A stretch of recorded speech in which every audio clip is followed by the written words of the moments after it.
abaana batimbye ebivulu bya 2024 bitusi bataddeyo May tuba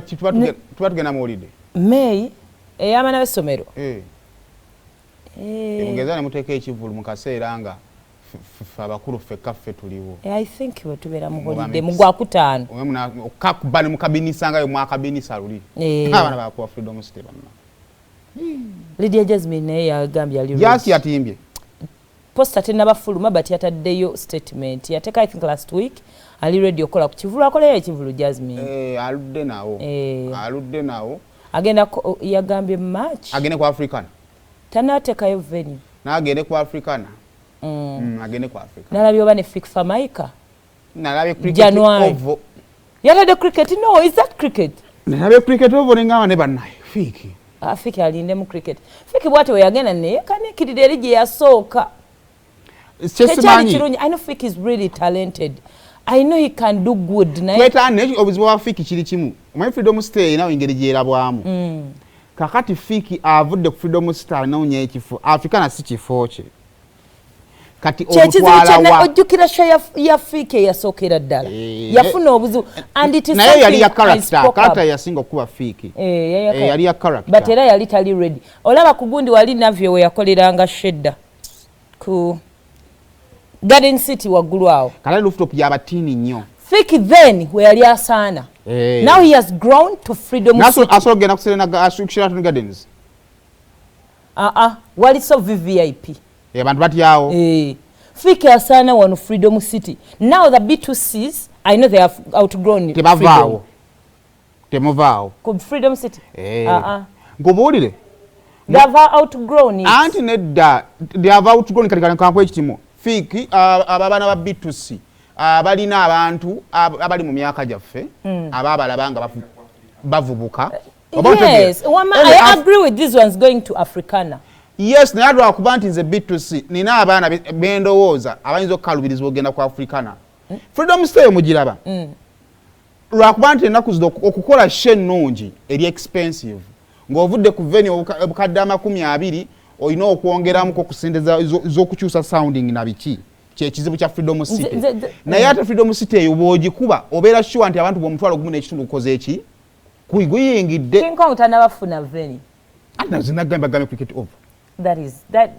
is a mess but anyway B2C agenda kwokesa nze omanyi lwakina ba B2C bano bakuze olaba nti kati bayimba ne kumbaga bayimba ku mbaga bayimba ku introduction so I think batuuse ku level ya Africana Fiki I agree with him ogenda ku freedom ave ku cricket antoza kuva ku Africana then Lydia Jasmine ne Africana is okay asobola wadde ku Jasmine ayina ofuna ne wataba manager but ayina ofuna team nga mukolerera concert exactly byonna ebyetaagisa okukola concert abirina naate ekyo tekimala mupushinga concert kati mulina okukola nga mupushinga concert because Jasmine ayina ennyimba ez'amaanyi ninga zezeekoze kati saa mugende mu business you sit down n'omuntu omulala yandiranze ekivulu yandibadde chosen back time naye etuuse neera naye yeetaaga team nga nabo bapushinga kivulu basobola okukola because abantu babawagirangako basobola okukola ddala ne bafunira ddala abantu kyogedde kituufu atuula n'akola ennyimba ze ne zitambula naye waliyo ttiimu erina okutuula nekola kakati nga mukolerera kivulu ng'oluyimba olupushinga omuntu akimanyi okikola bamuyita lutalo akimanyi kati ndi mukupushinga ndongo n'aleeta Naalongo n'ajjawo n'abanga atagala n'amuleka n'aleeta olulala ng'agoba ekintu ekyo kimu kivulu era lugenda kumaliza nga cricket over agikoze eki agikubye but I think kirungi nnyo mu kupulaninga ekyoka kino kirina tuyambako abantu okuyingira mu nnaku z'abannaabwe abo oteekayo nga obudde bukyali ekyo kirungi nice so kati oli amaze okulanga tulabye B2C bagambye May meka 10th May King Kong n'agamba aba 25 Jan 26 Lydia wa first March